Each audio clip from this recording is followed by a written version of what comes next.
And so do you do any sort of technical, do you have any technical say with the design team? Do you sort of get in there and ruffle the feathers and say, oh, this is what we need, this is how it should be put together? Or? Yeah, I treat myself as a customer. Okay. And so I act as a representative of the market, and I want to make sure that my customers are happy. And so I'm constantly annoying them to get a higher power module, to maintain certain aspects that I really enjoy about the product, like the external L keys and the grooves that happen in the frame.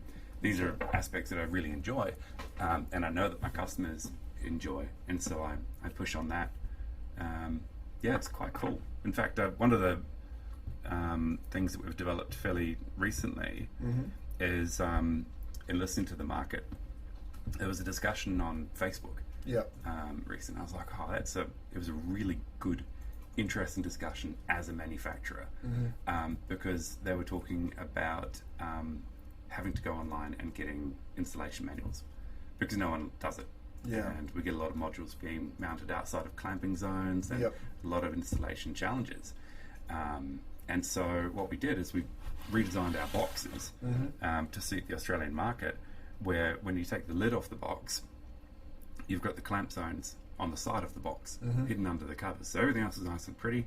And then we've got QR codes for the installation manual, for the module handling guide, so that we can reduce the impact of installers and transportation on modules, as well as the online information for our stuff, so that the installers can just go, okay, cool, well, I've got this panel, and where do I clamp it again? I just put it up, lean it against the box, it's got to be here. And it's a constant reminder for them that they've got to do it right so that they can make a better module.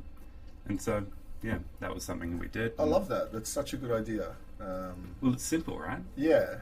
And so what was this driven by? Was it? It was driven by a conversation that came out. I forget who it was, but it was on Solar Cutters thread. And they were asking, why is it so hard to find installation manuals for things and the clamping zones? And and I thought, there's got to be a better way to do this.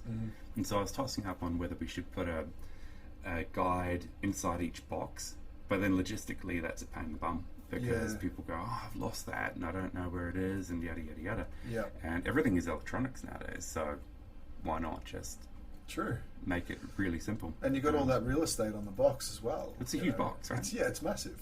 I mean, I my kids love playing with them, actually. Yes. Building cubby houses. Yes. Maybe that can be on the next one. You could do a Christmas cubby house. A Christmas cubby house would be fantastic. All you do is cut around the edges and the door and the frame. Anyway.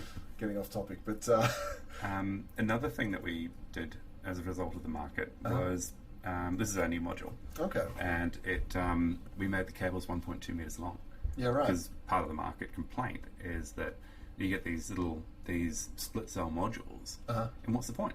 The cables are so short that you can only connect them directly to each other. So it's designed for large utility, not residential solar. Gotcha. So Australia's a bit special like that. Okay. So we just make really long cables, which is why I was asking you about your Clenergy cable clips the other day, because I think there's a good opportunity to work with the market and build a custom solution